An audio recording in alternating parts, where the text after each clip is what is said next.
Congress shall make no law respecting the establishment of religion or prohibiting the free exercise thereof, or abridging the freedom of speech or the press or the right of the people to peacefully assemble and to petition the government for a redress of grievances. Perhaps the most important words in our Bill of Rights are those of the First Amendment, which I feel that we should most fervently defend. In recent years, with rising division in the United States, people have questioned what the First Amendment covers and if it should cover it. Hate speech, hurtful speech, extremist language, and speech that may radicalize someone to one political extreme or the other have all been called into question. Yes, you can say lots of things. That doesn't mean people have to like it. It is not absolute. But there is this popular idea of, I can say whatever I want, whenever. In the wake of a protest of the police murder of George Floyd, MSU was thrown into the national spotlight again. Rush Limbaugh, Professor Watchlist, PEN America, and even the Texas Attorney General became involved in this controversy. I'm Michael Olds, and this time on The Brutal Truth, we'll look into the controversy around Dr. Nathan June, who had been involved in our campus for almost 15 years. As we dig deeper, we'll examine whether his First Amendment rights were trampled on.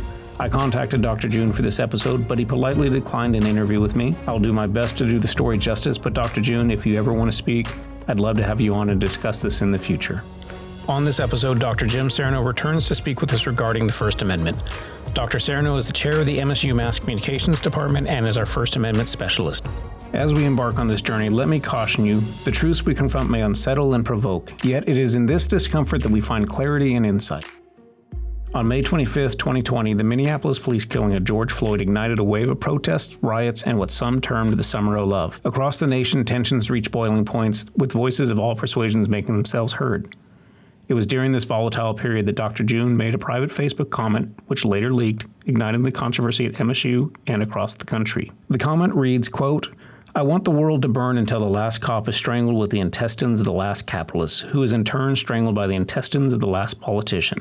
Across the U.S., everyone weighed in on the comments. Rush Limbaugh took to his show and ranted, "Now, on top of this guy's obsession with intestines, you can assume that his hatred of law enforcement and capitalism fits right in with so many others who are teaching America's young people." Jonathan Friedman of PEN America said June's private post was simply a philosopher's joke from one intellectual to another, and it can only be assumed that he is being attacked because of the political nature of his posts. Back at home, however, the support Dr. June received was like a double-edged sword. President Suzanne Shipley started her statement by saying, "In the week since the abhorrent and disgusting social media post by MSU professor Nathan June became public," but continued later in her statement to say, "Matters of speech are treated very differently for a state employer than they are for a private employer. The decisions we make are subject to the First Amendment, which means that even speech that is repugnant when classified as free speech of a private citizen is protected speech," giving hope that he would be protected by his First Amendment rights. In a First Amendment sense, the First Amendment is not absolute.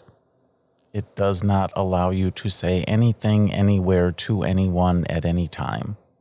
And there are limits. From an academic perspective, no, his rights were not violated. Things did not get better for Dr. June as time went on. At a Black Student Union event in September 2020, he took to the stage and spoke for about 13 minutes, leading some to accuse him of making the protest about himself. Shortly after the event ended, Dr. June took to Facebook and accused the BSU of anti-Semitic behavior. The BSU responded as quoted within the Wichita. "It has come to the Black Student Union's attention that our organization has been accused of anti-Semitism by a professor that our organization once looked to for advice as well as support here at our prestigious university." Now, what Dr. Jun did is he then took that and said, well, this criticism of me represents not just simple criticism. And he stretched it into, you do not like my religion, you do not like my beliefs in anarchy. The interaction between Dr. June and the BSU escalated into a back-and-forth exchange, with each side claiming misconduct by the other and looking for evidence of the purported wrongdoing. Eventually, Dr. June indicated his intention to involve the Office of Student Affairs and channel all future communications through Dr. Lamb. Dr. Lamb is the Vice President for Enrollment Management and Student Affairs. This brings us to some important questions. When should a person anticipate pushback for their words, and how should they respond when called upon to substantiate their claims? If they engage in a tit-for-tat exchange on social media, should their statements be disregarded or should they be given due consideration? Furthermore, if they're willing to thrust themselves into the public eye as Dr. June did through his Facebook post, should sympathy be extended to them if their actions lead to mental distress, as he claims occurred amidst the unfolding events? And could those actions and words be influenced by external factors? I have a professor who confided to me that they avoided speaking openly about their opinions previously. They stayed quiet and they didn't engage in the political sphere.